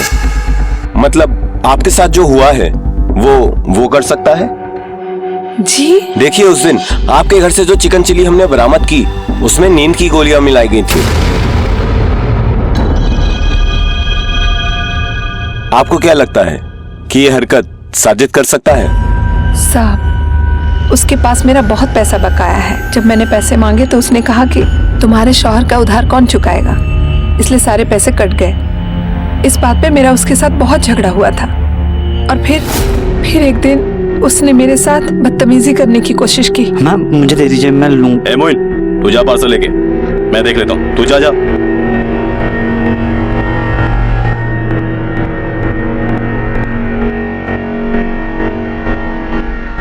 दाद देता हूँ आपकी हिम्मत का। कैसे कर लेते हैं ये सब आप अकेले? अरे वसीम जैसे शौहर पे तो लानत है, सारा बोझ आपके कंधे पे डाल दिया उसने। देखिए, मुझे आपसे बहुत हमदर्दी है। आप अपने आप को अकेला मत समझिए, मैं हूं आपका अकेलापन दूर करने के लिए। तुम्हें कभी किसी चीज की भी जरूरत पड़े, मेरे पास आ जाना, ठीक है? ये पैंतरे ना किसी और पर आजमाना, मुझे जरूरत नहीं है किसी फरिश्ते की। और आज के बाद अगर ऐसी हिमाकत की तो इसी डेगची में डालकर तुम्हारी बिरयानी बना दूंगी, समझे? अरे वसीम ने तुझसे पैसे उधार लिए थे और वो तुझे वो रिटर्न नहीं कर पा रहा था, तो वो पैसे वसूलने के लिए तूने उसकी बीबी फातिमा के साथ गलत हरकत करनी चाहिए। लेकिन जब उसने इनकार किया तो जबरदस्ती तूने उसके ऊपर अपनी मर्दानगी साबित की, है ना? खुदा कसम सा कोई माजरा नहीं था। फातिमा वो गलतफहमी हो गई थी, मेरी हमदर्दी को वो गलत समझ बैठी। उसने इतराज किया ना, उसके बाद से तो मैंने उसकी मदद करनी ही छोड़ दी। मैं सच कह रहा हूँ। तेरी हमदर्दी का लेवल तो हम लोग बाद में पता कर लेंगे, पहले बता महेश के साथ तेरा क्या वास्ता था? महेश भाई से मेरा कोई वास्ता नहीं है। अच्छा ठीक है, बता फातिमा के घर उस दिन चिकन चिली का पार्सल लेकर कौन गया था? पार्सल?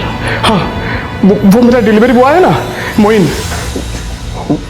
मैं पार्सल लेके गया था मैम, पर मैंने कुछ नहीं किया।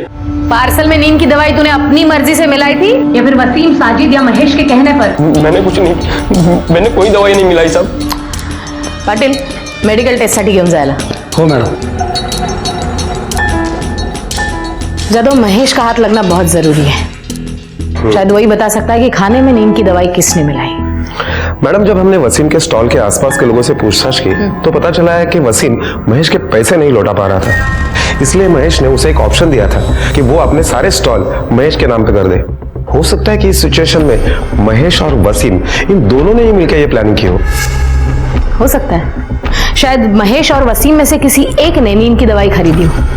पता करना आसपास के एरिया में जितने भी मेडिकल स्टोर्स हैं उसमें से पिछले 4-5 दिनों में किस किस ने नींद की दवाई खरीदी है. Okay madam.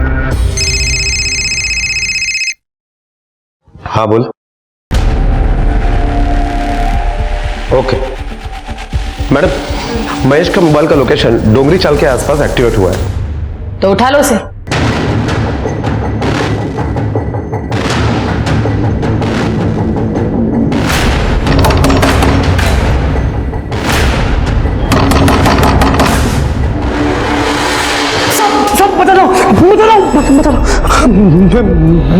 मैं मानता हूँ मैं वसीम के यहाँ खाने पे गया था, लेकिन मैंने उसकी बेबी का रेप नहीं किया. मुझे कुछ नहीं पता. तो सिर्फ तेरे खाने में नींद की गोली क्यों नहीं थी? वो वसीम मुझे फंसाने की कोशिश कर रहा है. उस दिन स्टार्टर खा के मैं चुपचाप चला गया था वहां से. उसके बाद क्या हुआ मुझे कुछ नहीं पता. तुझे कुछ नहीं पता तो तू गायब क्यों हुआ था? फोन क्यों बंद था तेरा? वो उस दिन में ही वसीम ने मुझे शराब पिलाई थी. 2 पेग होने के बाद ही मेरा सर दर्द करने लगा, इसलिए मैं वहां से मेरे ससुर का डोंगरी में घर है वहां चला गया था. खाली है वो घर और उसकी एक चाबी मेरे पास है. वहीं पे था मैं. चार्जर नहीं था, फोन बंद पड़ा. दूसरे दिन मैं उठा तो मेरा फोन स्विच ऑफ था. नया चार्जर लेके फोन चार्ज किया तब मुझे घर से ये बात पता चली कि ये सब हुआ है. इसलिए डर के मारे मैंने फोन बंद कर दिया और वही डोंगरी में छुपा रहा. मैंने कुछ नहीं किया. मार्टिन, मेडिकल टेस्ट लगे होंगे. हो मैडम, चल. मैडम, महेश के कॉल रिकॉर्ड के हिसाब से उस दिन वो वसीम के घर पे 2:30 बजे तक था और उसके बाद 5 किलोमीटर दूर वो चाली में था. वो 3 दिन तक वहीं था. कहीं ऐसा तो नहीं कि महेश के जाने के बाद किसी और ने ही ये रेप किया हो सकता है, लेकिन महेश के मेडिकल रिपोर्ट्स आने तक कुछ नहीं कहा जा सकता. अगर महेश का सीमन और फातिमा के बॉडी पे मिला हुआ सीमन मैच होता है और डोर पे महेश के फिंगरप्रिंट्स मिलते तो डेफिनेटली रेप महेश ने किया है. लेकिन ये सब महेश के रिपोर्ट्स आने के बाद. तब तक if and buts. Get the reports. Okay ma'am.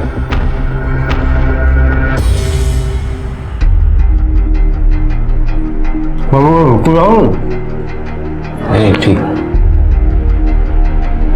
भाभी, मैं अंदाजा लगा सकता हूं कि आपकी क्या हालत है, पर वही तो हमेशा मुंह लटका के बैठे रहते। इसकी वजह आप हैं भाईजान। ना तो आप महेश को घर पे बुलाते, ना ये हादसा होता। उसको बुलाने की वजह तुम जानते हो ना सलीम। अरे जान खा के रखा था उसने मेरी। सोचा एक बार में बुला के सारा मामला रफा दफा कर देता। और वैसे भी मैं इसे छोड़ तो नहीं रहा हूं ना, पर ये कंप्लेंट करके ना। ठीक किया इन्होंने, बिल्कुल सही किया। तो भाभी आपको घबराने की कोई जरूरत नहीं है, हम महेश को सजा दिलवा के रहेंगे। उससे क्या होगा? इसकी इज्जत वापस आ जाएगी। भाईजान, आप जरा सोच समझ के बोला कीजिए। आपको भाभी का सहारा बनना चाहिए और आप उल्टा उन्हीं के खिलाफ हैं। भाभी, हम ये केस ऊपर तक लड़ेंगे। महेश होगा बड़ा आदमी, पर ये आपका हक है, आपको इंसाफ मिलेगा। ठीक है, तुम लोगों को जो करने का ना वो करो, लेकिन ये महेश मेरे को नजर आ गया ना, वहीं के वहीं मार डालूंगा, उसके जान ले लूंगा उसके। भाईजान, हमें लड़ाई कानूनी तरीके से लड़नी चाहिए, आपकी तरह नहीं। मैडम, फिंगरप्रिंट्स की रिपोर्ट आ गई है। रिपोर्ट के मुताबिक वसीम के घर पे शराब के जो ग्लासेस पाए गए हैं उसके ऊपर के फिंगरप्रिंट्स, बेडरूम के दरवाजे के ऊपर के फिंगरप्रिंट्स महेश के फिंगरप्रिंट से मैच हो रहे हैं। लेकिन ताज्जुब की बात तो यह है कि फातिमा के बॉडी में जो सीमन पाया गया है उससे महेश का सीमन मैच नहीं होता है। मतलब महेश बेडरूम तक तो गया था, लेकिन उसने फातिमा का रेप नहीं किया। साजिद और मोइन के मेडिकल रिपोर्ट्स आए?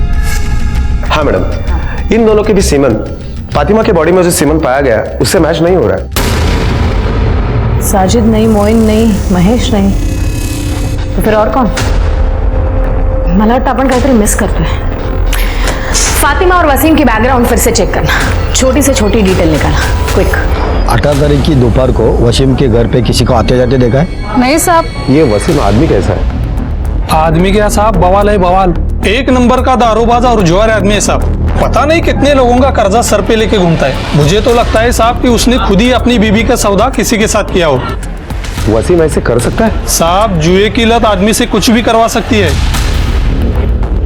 कल मैं 1 मिनट के लिए बाहर आई थी, तब मैंने देखा था खाने का पार्सल लेके एक आदमी दरवाजे पे खड़ा था। वसीम के पास पैसे तो नहीं होते थे, फिर वो जुआ कैसे खेलता था? साहब, उसका भाई सलीम है ना, वो उसे पैसे देता है। वसीम जितना नालायक है ना, उतना उसका भाई सलीम सलीकेदार है। वो सलीम ही है, वरना वसीम अपना स्टॉल कब का बेच चुका होता।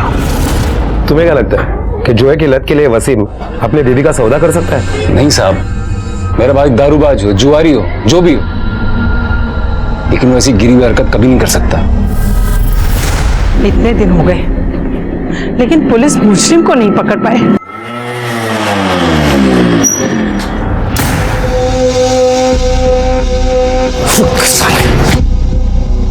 वसीम भाई, तुम मुझे जानबूझ के फंसा रहे हो, क्यों? क्या बिगाड़ा है मैंने तुम्हारा? मेरी बीवी के साथ जबरदस्ती किया तूने? मैंने कुछ नहीं किया है, बल्कि तुम्हारे इस झूठे केस की वजह से मेरी नौकरी चली गई है। देखो, अच्छे से बोल रहा हूँ, ये केस वापस लो, मैं तो अच्छा नहीं होगा। तुम्हें जो करना है कर लो, पर ये केस मैं हरगिज वापस नहीं लूंगी। हाँ। आज बहुत प्यार आ रहा है बीवी पे, बीवी की साइड ले रहे हो। उस रात ये प्यार हाँ? बोलना नहीं समझ में आया ना? अगर पुलिस केस नहीं होता ना तो ये मार डालता तेरे को। चल निकल, चल चल जा, चलो तुम चलो। उस रात अरे चल जा, निकल यहाँ से। हाँ, उस रात क्या हुआ था?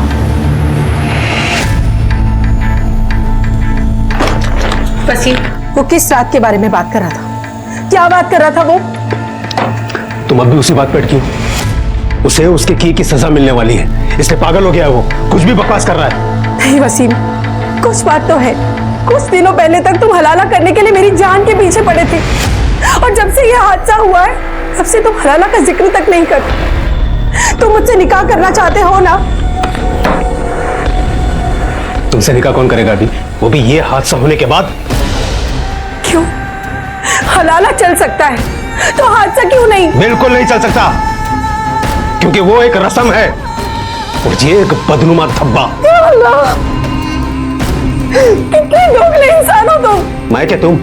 मुझे तो लगता है ये तुम्हारी ही साजिश है। निकाह करने की बहुत जल्दी थी ना तुम्हें, इसलिए तुमने ये सारा तमाशा किया है।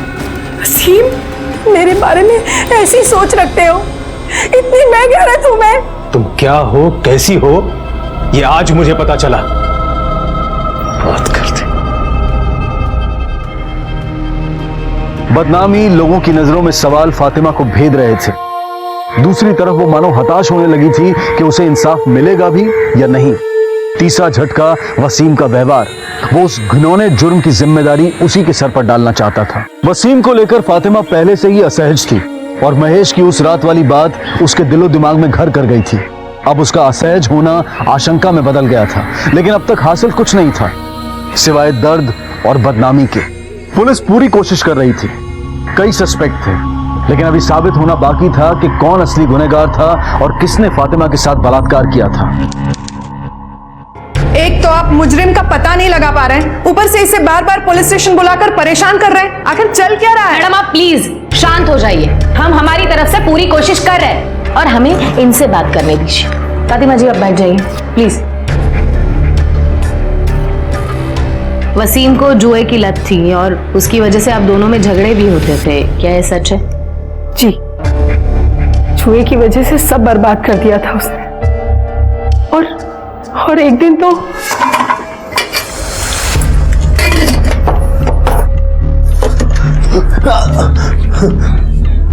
ये क्या कर रहे हैं आप?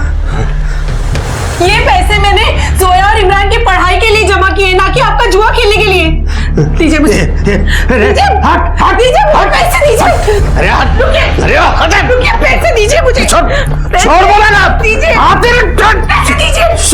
मैं मर के पैसे जमा कर रही हूँ और आप निकलिए मेरे घर से, निकलिए। ये तहजीब सलीका सब भूल गई है क्या? नहीं जाऊंगा इधर से। ज्यादा बकवास की ना तो उठा के। भाईजान क्या कर रहे हैं आप? अब चलिए यहाँ से। अरे आप आइए मेरे साथ, छोड़िए, चलिए। इमरान तू उनके साथ मत जा, वो तेरी जिंदगी भी अपनी तरह बर्बाद कर देंगे। इमरान, इमरान मेरी बात सुन इमरान। और उसके बाद वसीम ने मुझे तलाक दे दिया। तो वो घर वापस कैसे आया? वो फौरन वापस नहीं आया था। जब उसे पैसे की किल्लत होने लगी तब उसे मेरी याद आई। औलाद का वास्ता देकर मजबूर किया, मिन्नती की, माफी मांगी, साथ रहने की जिद करने लगा, पर मैं उस पर भी राजी नहीं हुई। और एक दिन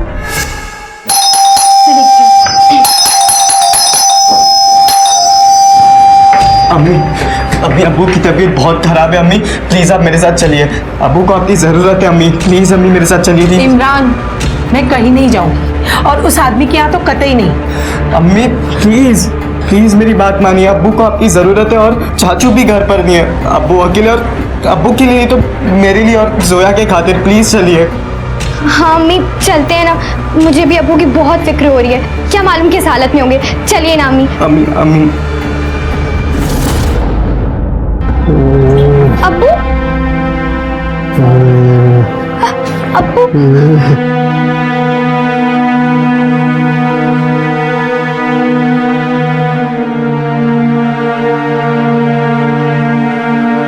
इमरान ठंडा पानी और कपड़ा लेकर आओ।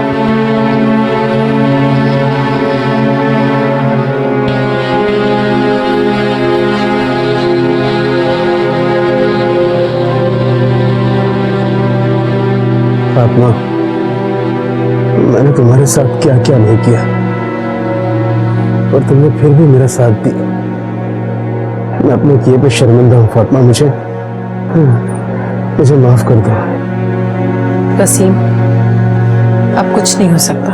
हो सकता है फातिमा। मैं वादा करता हूँ मैं सुधर जाऊंगा। मैं जुआ नहीं खेलूंगा, मैं शराब भी नहीं पीऊंगा। बस एक मौका दे दो मुझे। मैं जानती थी उनकी जुआ खेलने की लत कभी नहीं जाएगी, वो कभी नहीं सुधरेंगे, इसीलिए मैं उनसे सुलह नहीं कर रही थी। पर एक दिन मुझे महसूस हुआ कि मुझे शौहर की जरूरत हो ना हो, जोया को बाप की जरूरत है। उसके बाद मैंने फैसला किया कि मैं अपने लिए नहीं पर अपनी औलाद के लिए वसीम को एक मौका जरूर दूंगी। इसीलिए पिछले 6 महीने से हम साथ रह रहे हैं और वसीम में तब्दीली आई भी।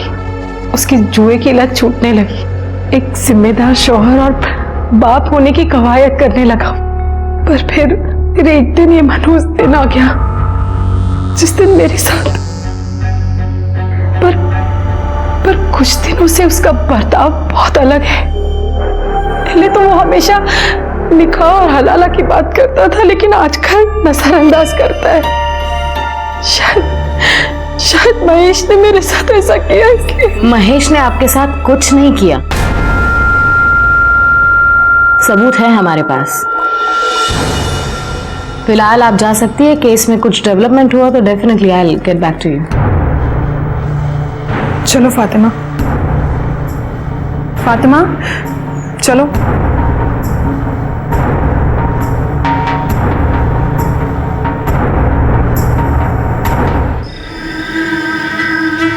इमरान, तुम्हारे अब्बू कहाँ हैं? इमरान, मैं तुमसे कुछ। इमरान, 2 पाव देना।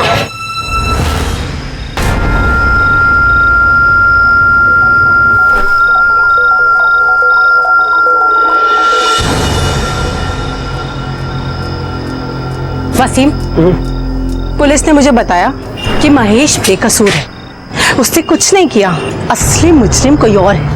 महेश नहीं है तो फिर दूसरा कौन हो सकता है? ये तो तुम ज्यादा अच्छे से जानते होंगे ना, क्योंकि चिकन चिली तुमने मंगवाया था और उसमें नींद की दवाई थी। तुम कहना क्या चाहती हो? यही कि कहीं ये सब तुम्हारे इशारे पर तो नहीं हुआ। क्या पक रही हो तुम? वक्त नहीं रही हूँ वसीम, तलाक के बाद भी तुमने 2 बार मेरे साथ जबरदस्ती की, तब मैं कुछ नहीं बोली, लेकिन अब बर्दाश्त नहीं करूंगी।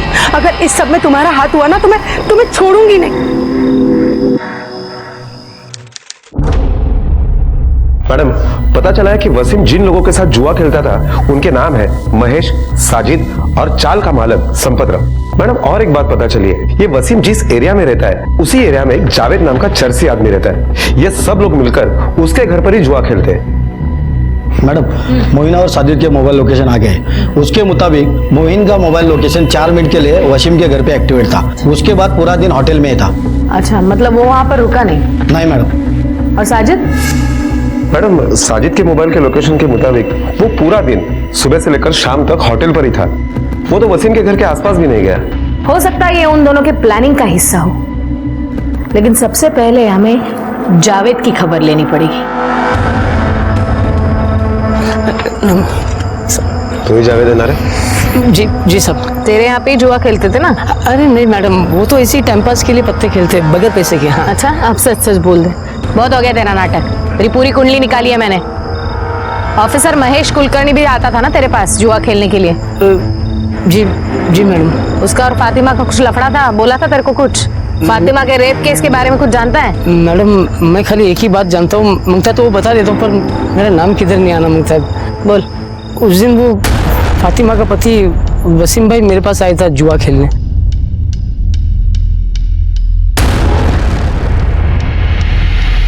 सलीम? सलीम भी जुआ खेलता है?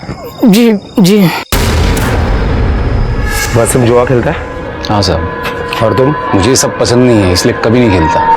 सलीम ने हमें झूठ क्यों बताया कि वो जुआ नहीं खेलता? और कौन कौन था? और हमारे वो चाल का मालिक संपतराव भी था। ये लो लाओ इधर, आज अपन का दिन है भाई लोग, संभल के। ये लो, आज सबको कंगाल करके छोड़ूंगा मैं। पहले चाल चल वसीम, देखते हैं आज कौन किसको कंगाल करता है। ये ले, सबसे बड़ा दाव अहमद।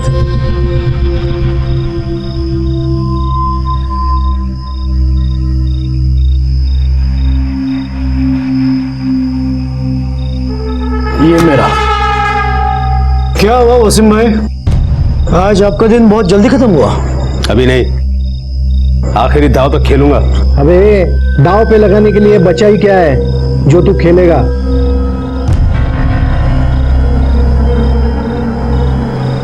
अरे निकलेगा भी, देख कैसे।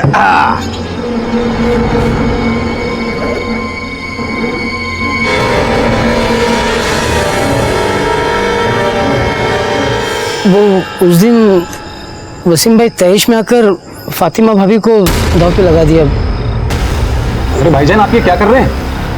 ये भाभी का फोन। अरे चुप कर सलीम, अगर मैं जीता तो सारा माल मेरा, और अगर तुम में से कोई भी जीता तो मेरी बीवी के साथ एक रात। कौन जीता था? वो हमारे चाल का मालिक संपत राव।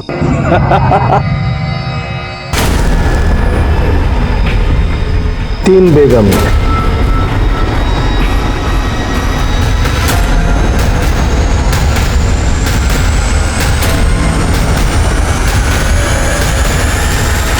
कब की बात है? ये कोई तकरीबन 6 महीने पहले। ठीक है, तू जा, कुछ लगा तो वापस बुला लेंगे। जी जी। मैडम 6 महीने पहले तो ये वसीम और फातिमा साथ में भी नहीं रहते थे, और उसके बावजूद भी वसीम ने फातिमा को दाव पे लगा दिया। एक काम करो, संपत राव को बुला लो। वसीम ने जुए में फातिमा को दाव पर लगाया था और वो बाजी तू जीता था। बोल इसके बाद क्या हुआ? बक। मैंने और वसीम ने एक प्लान बनाया था। बोल, कब आऊं फातिमा के साथ रात गुजारने? संपत राव, थोड़ा टाइम लगेगा। तो क्या है ना, पहले फातिमा का भरोसा जीतना पड़ेगा मुझे, वरना तुम्हें तो क्या, मुझे भी घुसने नहीं देगी वो। मजाक समझ कर रखा है? हाँ, मजाक समझ कर रखा है? नहीं मैडम, मतलब हमने दारू पी और दारू पी के ये सब किया। ये बलात्कार का प्लान बनाया। बलात्कार का कब बनाया? कैसे बनाया? और कितना बेवकूफ बनाएगा तू? 6 महीने हो गए जुए में जीते, घर कब बुलाएगा? एक काम कर, कल दोपहर को आ जा। पक्का? फातिमा कोई नाटक तो नहीं करेगी ना? तो मेडिकल वाला वो मेरा दोस्त है, उससे दवा लेके साजिद की दुकान पे भेज दूंगा। वो चिकन चिल्ली में मिला के घर भेज देगा, मैं उसको खिला दूंगा। उसके बाद अगले दिन मैं वसीम के उधर गया था, लेकिन घर के अंदर नहीं गया। क्यों नहीं गया? क्योंकि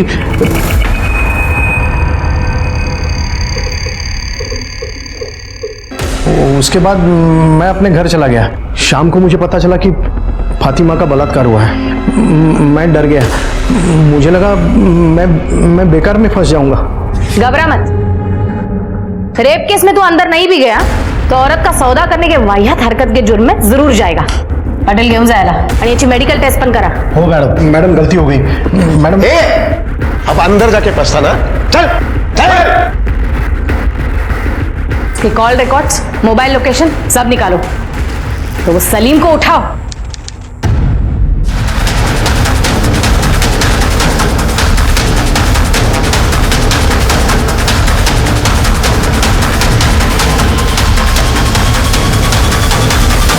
कहाँ भाग रहा था? मैं भाग नहीं रहा था मैडम, मैं तो कुछ जरूरी काम से जा रहा था। अच्छा, अब कहीं जाने की जरूरत नहीं है तुझे। तेरे खिलाफ सबूत है हमारे पास। संपत राव ने सब बता दिया है। उस दिन दोपहर को तू फातिमा के घर पर गया था और 5 मिनट से ज्यादा टाइम रुका था। एक बार तेरे रिपोर्ट सारे दे, फिर दूध का दूध पानी का पानी हो जाएगा। कहीं जाने की जरूरत नहीं पड़ेगी, सीधा अंदर। बोल। सीधे से बताएगा कि फटके दो। बता रहा हूँ मैडम, मैं सब बताता हूँ। बोल। सब बताता हूँ। फातिमा के साथ मैंने बलात्कार किया था। पर मैडम मेरी नीयत खराब नहीं थी। मैं फातिमा से बहुत मोहब्बत करता था, पर वो वसीम की बीवी बन गई। वसीम भाई तो उसके काबिल कभी था ही नहीं। प्लानिंग कब किया था रेप का? वो जब मैंने संपत राव और वसीम भाई की बात सुनी थी। क्या रे वसीम, और कितना बेवकूफ बनाएगा तू? हाँ, 6 महीने हो गए जुए में जीते, घर कब बुलाएगा? एक काम कर, तू कल दोपहर को आ जा। उनकी बात सुनने के बाद मेरे को लगा कि एक बारी के लिए फातिमा को हासिल कर सकता हूँ। वसीम भाई और फातिमा का तलाक होने के बाद मैंने उसके करीब जाने की कोशिश की थी, पर मैं कामयाब नहीं हुआ। जिस दिन संपत राव फातिमा के घर जाने वाला था, उस दिन मैं पहले से ही घर पे नजर गड़ाए बैठा था। और जैसे ही महेश घर से बाहर निकला तो संपत राव के आने से पहले मैं घर में घुस गया। जैसे ही मैं घर में घुसा, मैंने देखा फातिमा अपने कमरे में नशे में सोई थी। मैंने इस मौके का फायदा उठाया और उसके साथ सोया। मैं नहीं वसीम भाई को जुआरी बनाया। उसको जुआ खेलने के लिए पैसा देता था ताकि वो शराब और जुए की लत में हमेशा उलझा रहे और उसका स्टॉल और फातिमा को मैं हासिल कर लूं।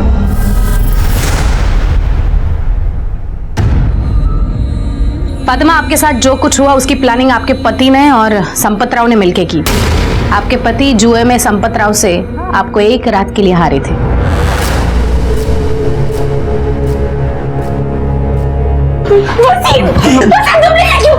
मुझे माफ कर दो। रुकिए, असली गुनहगार कोई और नहीं, सलीम है। यह हरकत आपके साथ उसी ने की है।